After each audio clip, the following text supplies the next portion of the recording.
Hi, my name is Abir. So welcome to my channel again, and in this video we're going to talk about CSS. So we will talk about CSS, raw CSS with and also Tailwind CSS. I mean how you will use raw CSS, the CSS terms, the CSS stuffs with Tailwind framework. So let's proceed forward. So here, the first thing that we are going to discuss is selectors. What is selector? So a selector is a pattern that actually make you able to target some element, HTML element, so that you can style that HTML element. That's what is a selector. Now let's see what are the classifications of selectors and how we can define them, how we can understand them. All right, basic selectors. So there are some basic selectors here. If I give you an index of what are these things, then I can show you the classifications better. So yeah, so there are some selectors like basic selectors, and then combinator selectors, attribute selectors, pseudo classes, pseudo elements, classifications of selectors. So we will see basic selectors at first. So here you can see basic selectors are also classified into four different types, right? So one is a universal selector, then element selector, class selector, ID selector. All right, the first thing here you can see is universal selector of basic selector. So let's see what is universal selector. So universal selector is the simplest one, and that is just an asterisk sign. I always forget what this sign is called, right? Basically, when you want to select all the elements in a web page in an HTML code base, then how would you actually select all those HTML elements in that particular HTML module? You can do it with this sign, asterisk sign. So this is asterisk sign. Now let's understand how is it relevant in Tailwind CSS. Does it have any utility class in Tailwind CSS? Directly, it doesn't have any utility class in Tailwind CSS, but indirectly, it has some use cases in Tailwind CSS. So the first thing is what does it say? Global reset. So when you build a project with Tailwind, it injects a base style sheet called pre-flight. Let's say you are using Tailwind in a React project or a Next.js project. What it will do is it will inject a style sheet behind the scenes. So you will not see that style sheet by your eyes, but it will be there. So in that pre-flight style sheet, you will have this styling at the very top of it. So here you can see, here we have asterisk sign, and that means by default it will erase default browser styles for CSS styling, right? So it will erase all those inconsistencies here. That is what it says, default browser inconsistencies. All right, so when you use Tailwind CSS in a project, it doesn't only have the invisible use case, it also have some other use cases. For example, here afterwards you see targeting direct children. It says Tailwind provides a built-in shorthand utility variant called this one. Let me give you a better view. So here you can see asterisk sign and then colon sign. This is what it's talking about, targeting direct children. So that's how you can target the direct children, which uses the universal selector under the hood to target all direct children of an element. Here we have an example, asterisk sign and then colon, then it says text gray 600, and then again asterisk sign and then text sm. That means text gray 600. This color should be implemented to all of its children. P, span, div, all of them will have this styling, and also this styling, which is smaller text, right? So we can see it in a real code editor. Yeah, so here you can see it's tailwind play. So all right, here you can see all of these children will be text gray 600, and uh, text will be smaller, the font size will be small. So if I change it, for example, here if I write green, then you can see all this text have turned into green color. And if I give it LG instead of SM, then you can see the text have become bigger, right? So this is what it's talking about. All right, the next topic, which is advanced combinators with arbitrary variants. So this sign, that means now it's not something like a built-in utility class. It's something you can trick, you can customize it. So if you need to target all nested descendants, not just direct children, but grandchildren, great grandchildren, Tailwind lets you write an arbitrary variant utilizing the universal selector combined with the nesting symbol and this and symbol. All right, now when you use and symbol and then you give an underscore, then asterisk sign, and then if you write underline or any other style, then it will be implemented to all of its children and also grandchildren. So here underline will be implemented to this P, and also it will be implemented to this P. So we can see this thing in this example as well. So, and then again, all of this text has underline. We have completed universal selector topic, and then the next is element selector. Now let's see what is element selector. So element selector is very simple. Element selector is you target elements by writing the element name. For example, if you want to style a paragraph element, then you just have to write P, and then you typically give the property and value.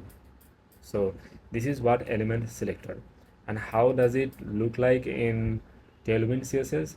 Actually, in Tailwind CSS, it doesn't have any implementation of element selector, because in Tailwind CSS, normally it actually allows us to use utility classes. When we see element selector, it's actually dependent on the tag name or the element name. Here it says exactly that targets all elements of a specific type, such as paragraphs or headers. Then what does it say here? Tailwind CSS is utility based framework, so element selector is mostly irrelevant or discouraged for using in Tailwind CSS framework. So technically you can use element selector when you use Tailwind CSS in a project. You can understand that it's discouraged because you do it the property, this property, this styling, you do it with Tailwind classes. That's why it's discouraged, and mostly it's irrelevant. Although it's irrelevant, but you can apply it with arbitrary variant way, and you can see it here, and P, and then text gray 600. So we can actually implement it in that example. So here if I give it P, then so here you can see it is in the underline is implemented to all the paragraph elements, right? if I have some different element, for example, span some random text, and now you can see this text doesn't have underline because here we have written p paragraph element. So this style is supposed to be implemented to all of the paragraph elements, right? Not span element. Now if I write span instead of p, then you can see this underline style is implemented to span element, not paragraph element. All right, now I can see that we have covered element selector topic. Now we have come to class selector. So class selector is the simplest one because the Tailwind CSS is actually built on top of this particular thing, class. So here that's what it says. This is Tailwind's bread and butter. Every utility class you write, like bgred 500 flex text lg, complies into a standard CSS class selector. So creating class selectors is generally discouraged for the same reason as you wouldn't use element selectors. The reason why you wouldn't use element selector, it is almost the same reason why you wouldn't use class selector, because Tailwind itself provides classes, right? And you should be using the Tailwind's specific classes, right? That's why it's kind of irrelevant. All right, then we see here we have ID selector, and it says styles is single element identified by its unique ID. In CSS, ID selectors have very high specificity. If you use IDs for styling, it becomes exceptionally difficult to override those styles later using utility classes. If you style a particular element with ID selector, then it's almost impossible to override it with another styling, right? That's what it's saying. As you can see here, header and then background color gray. So it says Tailwind strongly discourages using ID selectors for styling. ID selector is like another version of class selector, but ID selector has very high specificity compared to class selector, because in class selectors you can actually override one class with other class, but in the case of ID selector you cannot do it. And that's why Tailwind actually discourages you to not use ID selectors for styling, because Tailwind relies purely on classes so that every utility has an equal predictable weight, making overrides easy. I think we have covered basic selectors. Now we have come to combinator selectors. So combinator selectors, what is it? Let's read this thing here. So it says used to define relationships between selectors, allowing you to style elements based on their hierarchy or positioning in the document. Common combinators include descendant, child, then adjacent sibling, and general sibling. All right, let's see what are they. So here we have descendant selector. So it says it targets an element inside another, such as paragraphs inside div.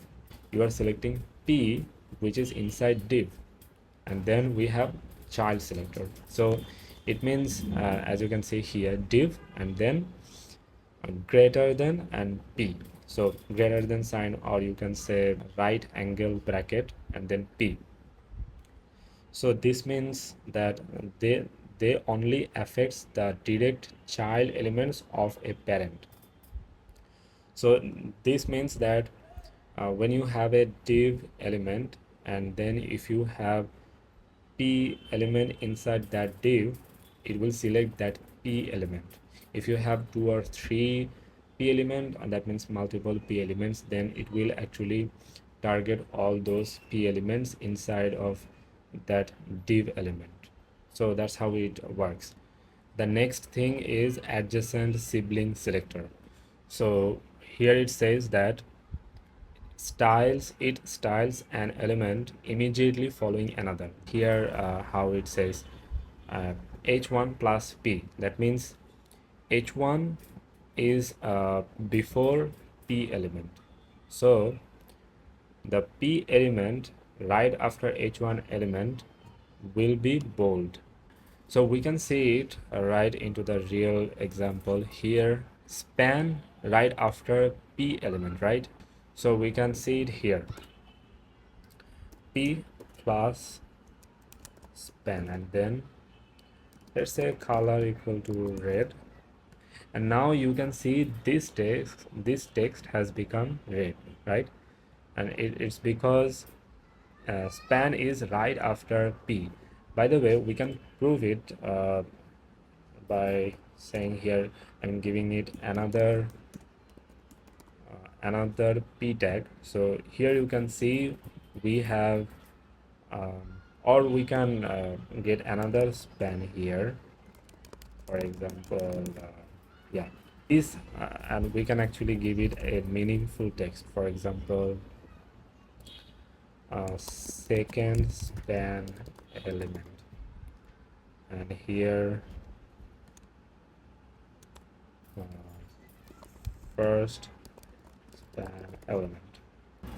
Here in CSS it will catch the span element that is right after p, so that's why it catches this span element which says first span element.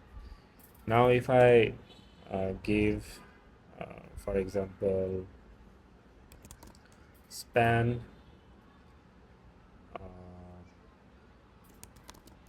parent divs span, so here you can see this one is also getting red. It's because this one is also after p element, so that's what it is talking about. The next one is general sibling selector, styles all siblings that follow a specific element. So we can see it on that particular example here. So p, and then if I give it tilde sign, I guess, so that's why you can see here we have p element and then we have two span elements, first span element and second span element, and both of them are getting red color, right? So here you can see first span element and then second span element, and both of them are red. All right, then what does it say? It says Tailwind does not have dedicated standalone utility classes for combinators. However, Tailwind provides two primary ways to handle combinator logic when you need it. So which ones it's talking about? It says the group modifier, parent to child combinator.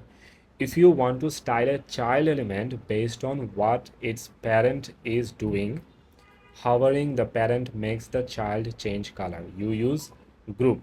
You have this div element and it can have multiple children, right? And you don't want to style all of them in a certain particular way. You want to have a certain child to have a certain style. You want that child to have that style whenever something happens to its parent, right? So that's what it's talking about. So we can see it group is given to this div element. Hovering over it makes it blue 500, right? And here it says group hover text white. So that's why when I hover over it, the background gets blue, and also the text becomes this text becomes white. Now if I remove this group hover, then what you see that the text doesn't become white. All right, the next thing is peer modifier, the peer modifier sibling combinator. So it says that if you want to style an element based on the state of a preceding sibling, so the preceding sibling means the classic use case being styling a label or box when a checkbox is checked. So that means we have this checkbox input, and then right after it we have this label. So we can make the peer checked to text green 500. So that means when it's checked, this text will become green. All right, now we can see it in our text editor here. So here, if you see, let's give it 600. Now you can see, now the text is visible, right? And we can put all of this inside a div element, and we can actually give a class, and we can say p is 4.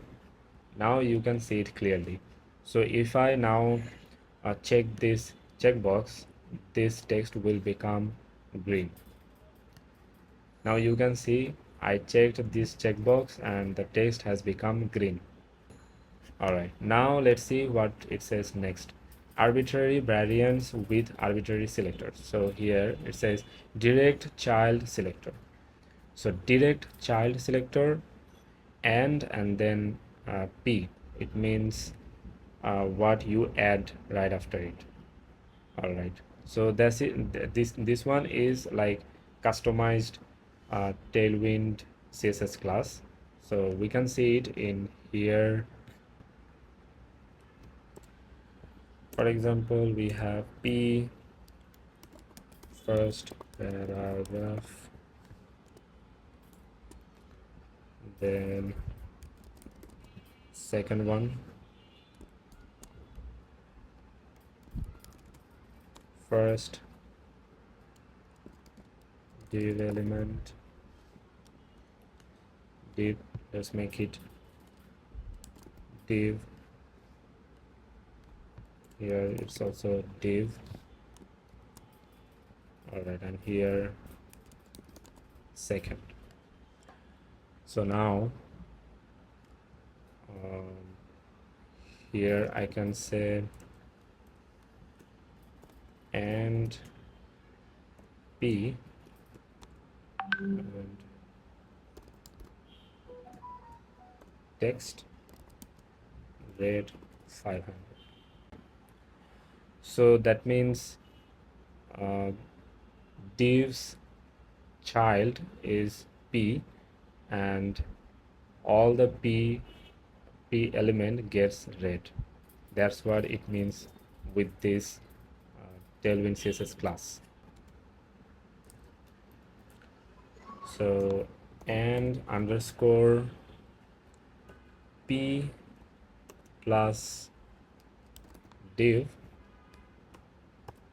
and let's say text is green 500. All right, so this means that the p elements right next element, if it's div element, then make it green 500. So that's what it is.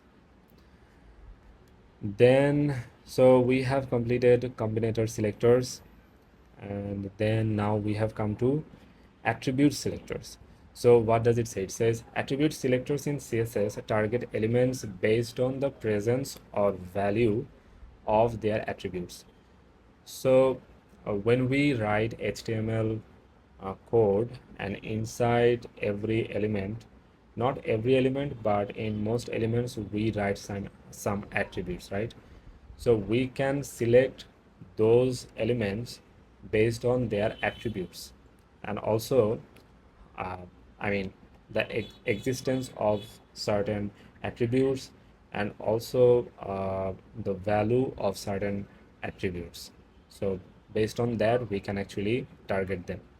So it also has some classifications. For example, here the first one is presence selector. So we can actually target a certain element based on its existence or its presence, right? So it says that it selects elements that contain a specific attribute. For example, styling all inputs with a type attribute, right? So we can actually target, we can select all the input element that has a type. So when an input element doesn't have a type, it will not be selected. That's how it works. So here, I don't think we need to actually look at it. And then what does it have? The next, it has attribute value selector. It targets elements with a particular attribute value. Example, styling text inputs. So for example, I mean, in a HTML code base, we can have multiple inputs, and it doesn't necessarily they need to be the same type, right? So certain ones can be text type, certain ones can be, submit type, or it also can be checkbox type, they can be multiple, I mean different types. We can select only those who have text as the value of the type, right? Type attribute. So that's how it is. And then we have substring matching. So this is the sign, and I can make it even clearer. And here it says it matches elements where the attribute contains a substring. So for example, here styling links with HTTPs in their href. So there could be, you can have links that doesn't have HTTPS. So you could have a link that have HTTP, not HTTPS. um, that particular element will not be selected. So if you have link that has HTTPS, so those elements will be selected. So here it says, href, this substring matching sign, and then HTTPS. So it will make them green color. All right, now let's go to the next one. So it says wildcard selector. So it matches elements where the attribute value contains a specific string. Example, underlying links with example in the URL. So it says href, then this wildcard selector sign or symbol, and then it has example. Now I'm a little bit confused about wildcard selector and substring matching selector. So let's get clear about it by using AI. Alright, so I have come up to a result, and that is this one means it has to be started with this text, right? And if that's the case, then it will be this one will be selected. On the other hand, in wildcard selector, here it doesn't need to be started with this particular value or this particular string. This string can be it can be there uh, at any point of the text of the value. If the value contains this text, then that one will be selected. That's it. But here in this case, it needs to be started with this text. Now let's see, here it says ends with selector. So ends with selector, this one matches elements whose attribute value ends with a specific string. Example, styling links that end with .pdf in their URL. So here uh, this one is perfectly understandable, because here this one, the dollar sign equal, often actually this dollar sign often actually refers to something ends with. So if the value of href attribute ends with .pdf, then that particular element will be selected. So That's how it works. Then we have word match selector, so this one. So here you can see class highlight. So it means if you have highlight in the class attribute as a separate word, and if it has a space after it, after this highlight text, then this one will be considered as a single word, and if it has in that particular element, then that particular element will be selected. So that's what it says, matches elements whose attribute contains a specific whole word, space separated. I mean, if it doesn't have multiple words, then space is not the case, space will not be needed. So for example, the only class it has is highlight, then this one will be selected. But if it has multiple classes, multiple words, then they need to be separated by space, so only then this one will be selected. That's what it's talking about. And then we have hyphen match selector. Now let's see what does it say. It says matches elements whose attribute value starts with a word followed by a hyphen. Example, styling elements with language attributes like n or n then hyphen us. So that means you have an attribute that is lang, and this lang has en, and this en is before a hyphen. So if that's the case, then this one will be selected, and we can see it in our example here. This p element has an attribute which is lang, and the value of it is en, then a hyphen, and then us. If the p has an attribute which is lang, and if it's en, when it has a hyphen right after it, then the color will be blue, and here you can see it's blue. Now let's see the next one. So here it says Tailwind's built-in utilities for attribute selector. So what are they? They are like disabled. So disabled, checked, these ones are the most common ones. So for example, here it says disabled targets elements with the disabled attribute.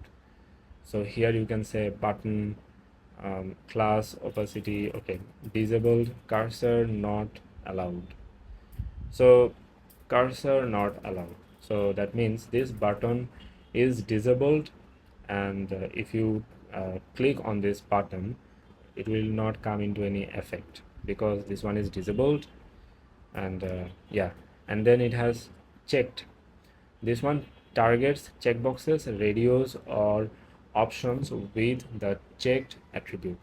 When it's checked, make the background 500 blue. So these are the Tailwind CSS's uh, built-in utilities for attribute selectors. And there are other ones as well. You can check it out in Tailwind CSS website, and there you will find all of them. Now let's come to pseudo classes. So here you can see a hover. I will not show you any example for this one because this one is very much obvious ones. Most of us actually very much familiar with this particular CSS property. So what does it say? It says hover. So when you hover over an anchor element, it will turn into red color, and then focus, and then when it's focused, then the outline will be this color, or yeah, it's solid red color, and the outline will be 3 pixel thick. All right, then we have first child, p as a child. If it's the first one, then the color should be brown. That's what it's saying, and I can actually test it out here. So for example,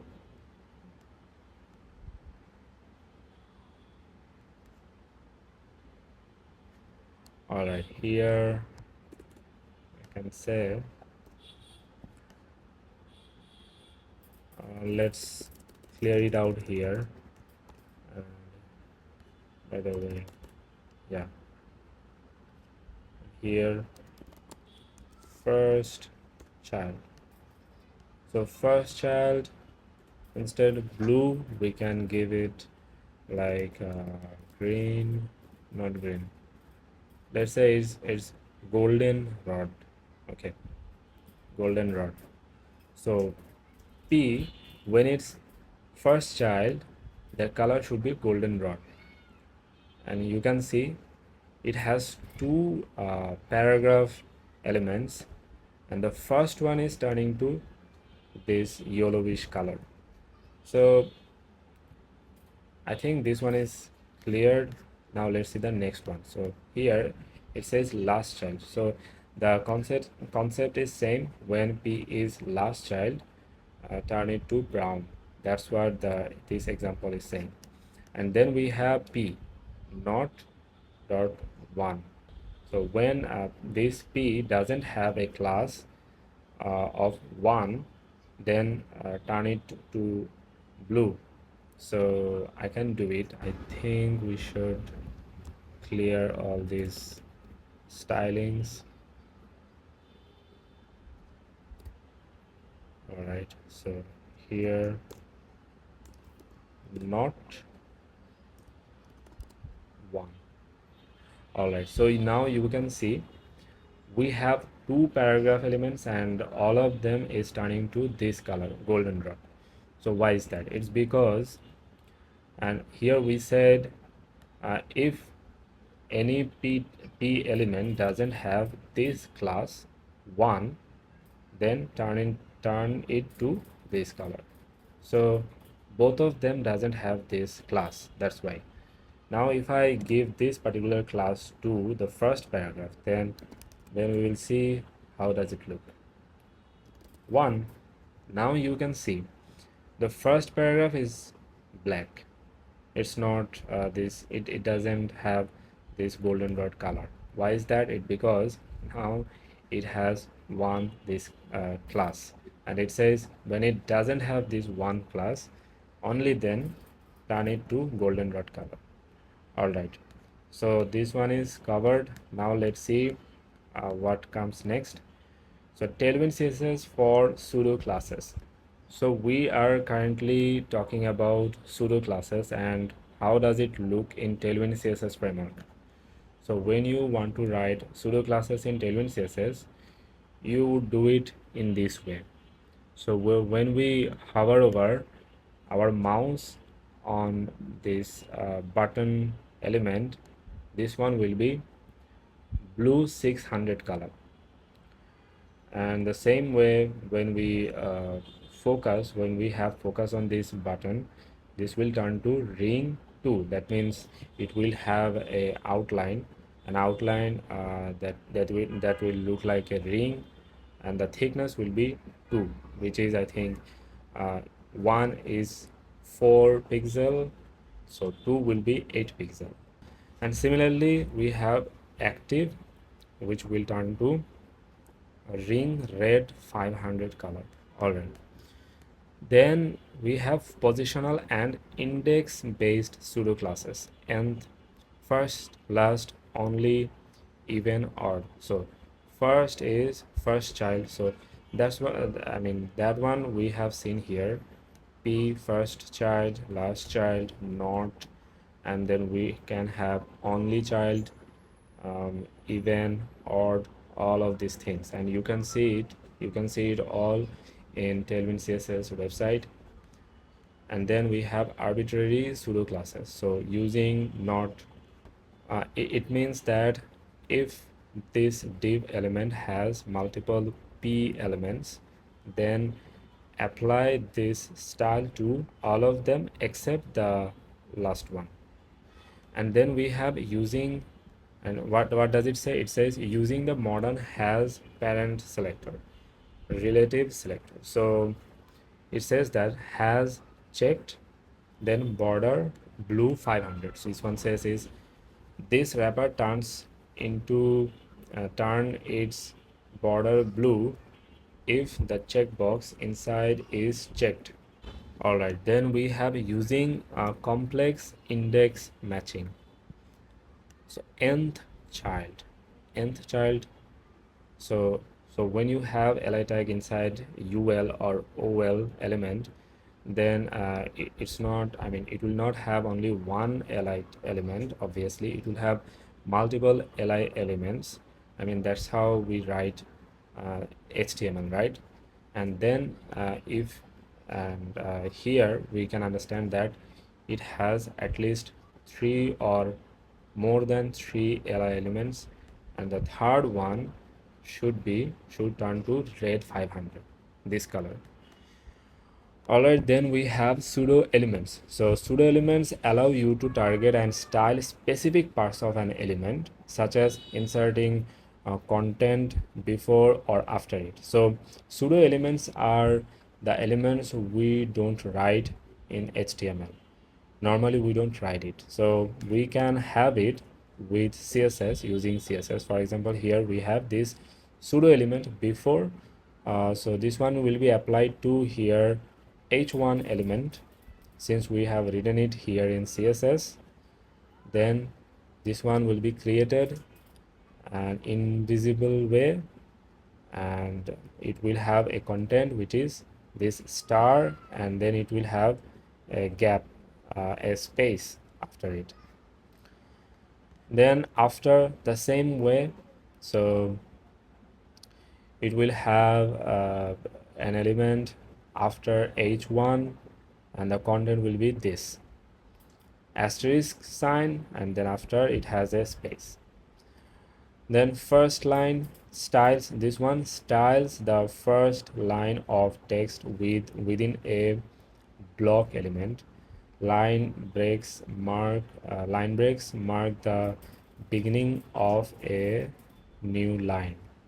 So first letter color, so it will actually turn the first letter of this p element into color will be red, and then font size will be 23 pixel.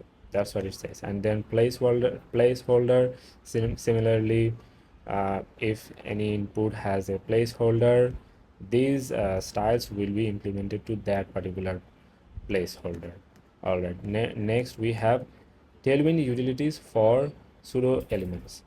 So it says pseudo elements are fully supported in Tailwind CSS, handled through a mix of dedicated utility prefixes and modern framework features. All right, then so it can classify into multiple types, right? Like this one is the content pseudo elements, before and after. Historically, styling before and after required writing custom CSS. Tailwind handles this using the before and after, also with colon sign after this before and after text, this prefix modifiers. To make a pseudo element actually appear on the page, you must give it a content utility alongside your styling utilities. So if you don't have any content, then the invisible, I mean, the element will be invisible, right?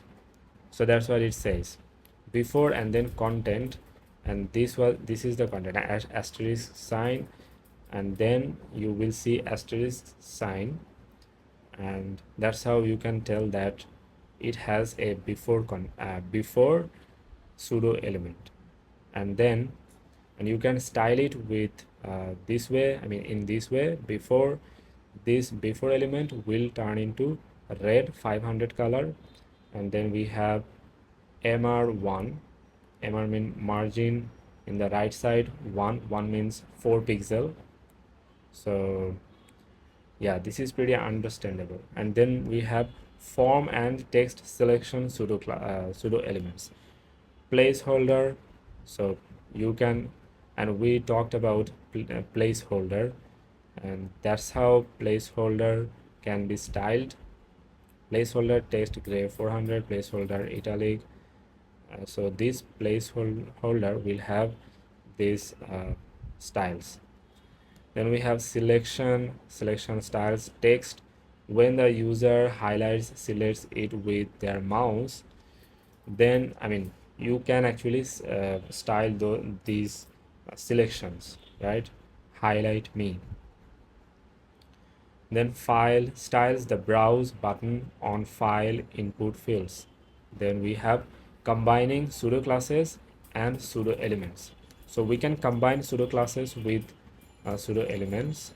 So here you can see group pseudo class thing, and then we have before content group hover. So this before element will be affected by this div, which is its parent, right? Before text blue 500, it will turn to blue 500 color. So we have covered selectors topic of CSS and how you can use it with Tailwind CSS framework.